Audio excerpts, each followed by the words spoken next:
राधे राधे, जय श्री कृष्णा। मैं सीमा सिंह आप सभी धर्म प्रेमियों को सादर प्रणाम करती हूँ। आज मैं आपको कार्तिक मास के 16वें दिन की व्रत कथा सुनाने जा रही हूँ। मैंने अपने चैनल पर धरती माता की कहानी डाल रखी है। कार्तिक की सभी कहानियों के साथ में धरती माता की कहानी जरूर सुननी चाहिए। अगर आप धरती माता की कहानी सुनना चाहते हैं तो मैं डिस्क्रिप्शन बॉक्स में उसका लिंक छोड़ दूंगी। आप वहां से धरती माता की कहानी सुनकर पुण्यफल कमा सकते हैं। आइए अब हम कार्तिक मास के 16वें दिन की व्रत कथा सुनते हैं। राजा पृथु नारद मुनि से कहने लगे कि हे देव ऋषि, आज मैं मंदिरों में पवित्र नदियों के तट पर दीपदान करने का महात्म्य सुनना चाहता हूँ और साथ ही मंदिरों में झाड़ू लगाने का क्या पुण्यफल मिलता है वह भी मैं सुनना चाहता हूँ। तब नारद जी कहने लगे, हे राजन, आज मैं तुमको दीपदान की महिमा बताऊंगा, साथ ही भगवान के मंदिर में झाड़ू लगाने का महात्म्य भी तुम्हें सुनाऊंगा। यह महात्म्य मुझे ब्रह्मा जी ने सुनाया था। हे राजन, तुम ध्यान से चित्त लगा कर सुनो। चंद्रवंश में जयध्वज नाम का एक राजा था। वह भगवान विष्णु का परम भक्त था। वह भगवान विष्णु के मंदिर में रोजाना झाड़ू लगाता था और दीपक जलाता था। तब उस राजा के राजपुरोहित ने अपने राजा से आश्चर्यचकित होकर पूछा कि हे राजन, भगवान को प्रसन्न करने के लिए और भी कई भक्ति के कार्य हैं, परंतु आपकी श्रद्धा तो भगवान के मंदिर में दीपक जलाने और झाड़ू लगाने में ही क्यों विश्वास है? इसका क्या कारण है? तब राजा हाथ जोड़कर नम्र भाव से अपने राज ज्योतिष्य से कहने लगा कि हे महाराज, इस संबंध में मैं आपको अपने पूर्व जन्म की कथा सुनाता हूँ। मुझे अपने पूर्व जन्म का सब बातों का स्मरण है और वो क्यों स्मरण है वह भी मैं तुम्हें बताऊंगा। सतयुग में, मन्वंतर में वेद और वेदांतों को जानने वाला एक ब्राह्मण था। वह ब्राह्मण बहुत विद्वान था, सभी वेदों को जानने वाला था, परंतु वह बहुत खोटे कर्म करता था और बहुत ही क्रूर स्वभाव वाला था। उसके कुकृत्य को देखकर उसके भाई और बंधुओं ने उसे घर से निकाल दिया। एक दिन वह भूख और प्यास से दुखी होकर नर्मदा नदी के तट पर पहुंच गया और वहीं उसने प्राण त्याग दिए। उसकी पत्नी भी व्यभिचारिणी थी। उसको भी उसके परिवार वालों ने और बंधु बांधवों ने घर से निकाल दिया। उस समय वह गर्भ से थी। उसे एक पुत्र पैदा हुआ। उसका नाम उसने दंडकेतु रखा। जब दंडकेतु 12 वर्ष का हुआ तो उसकी माँ भी चल बसी। दंडकेतु बिना माता पिता के अभाव में जिंदगी जीने लगा। बिना पैसों के, बिना अन्न और धन के दंडकेतु बुरी संगत में पड़ गया।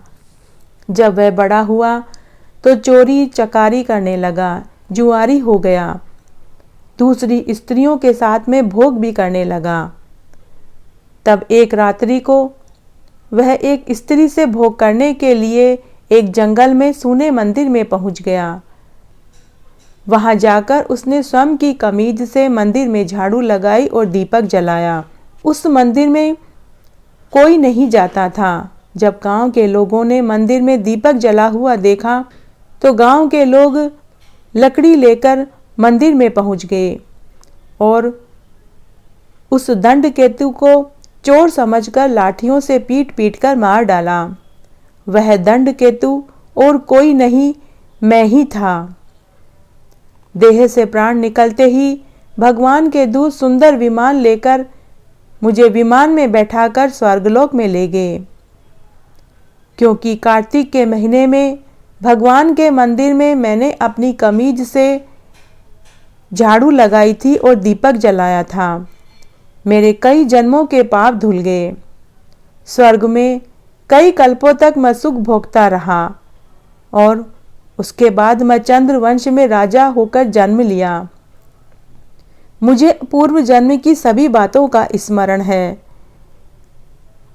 उन बातों को याद करके मैं सोचता हूँ कि जब मैंने किसी स्त्री के भोग की इच्छा से मंदिर में झाड़ू लगाई, दीपक जलाया, तो मुझे इतना सुंदर फल मिला।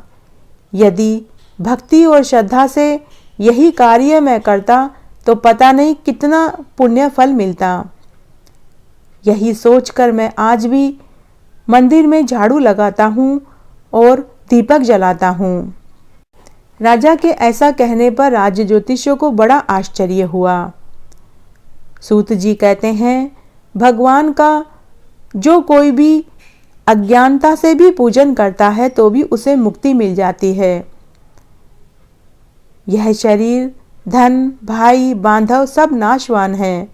मृत्यु निकट खड़ी है, ऐसा विचार करके मनुष्य को हमेशा भक्ति में लगे रहना चाहिए।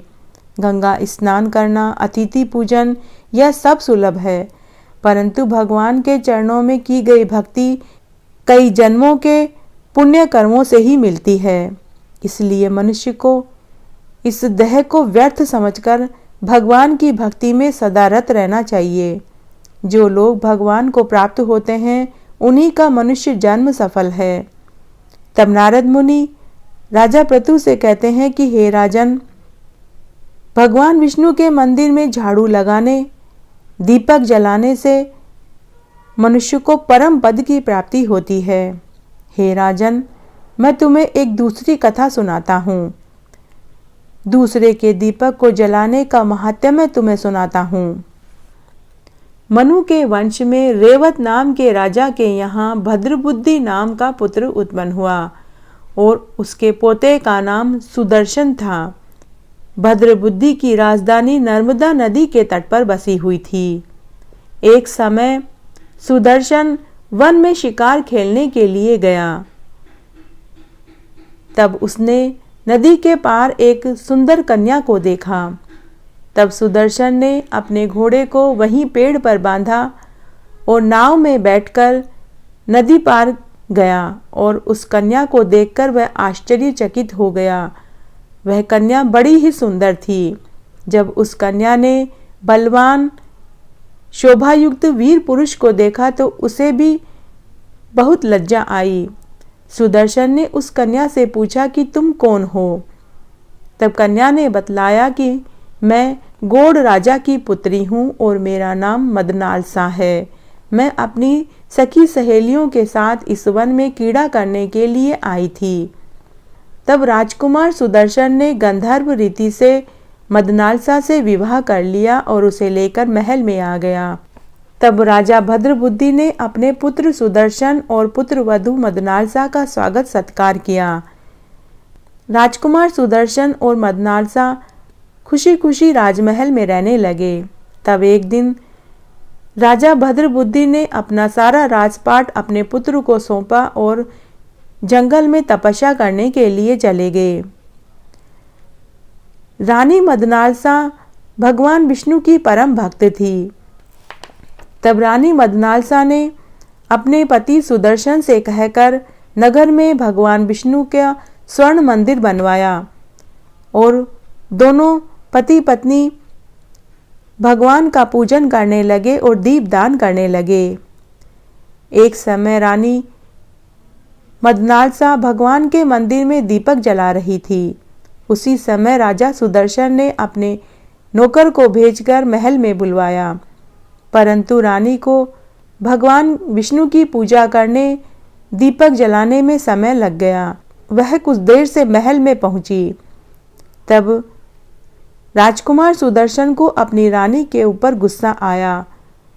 तब सुदर्शन ने अपनी पत्नी मदनालसा से कहा कि हे देवी, तुम तो सदैव कहती हो कि पति ही स्त्री का देवता है, फिर तुम दीपदान में इतनी मग्न क्यों हो गई और तुमने मेरा अनादर क्यों किया? मैंने नौकर को भेजकर तुम्हें बुलवाया, लेकिन तुम इतनी देर से क्यों आई हो? इसका कारण मुझे बताओ। तब मदनालसा अपने पति से मीठे शब्दों में बोली कि हे स्वामी, मैं दीपदान का महत्व आज आपसे कहती हूँ। तब मदनालसा अपने पति से कहने लगी कि हे स्वामी, मुझे पूर्व जन्म का अपना सब कुछ याद है। मैं आपको अपना पूर्व जन्म का चरित्र सुनाती हूँ। पिछले जन्म में मैं दंडक वन में अन्न कण खाने वाली एक चुईया थी। एक समय गोदावरी के तट पर भगवान विष्णु के मंदिर में एक दीपक जल रहा था। उस दीपक की बत्ती बहुत छोटी थी।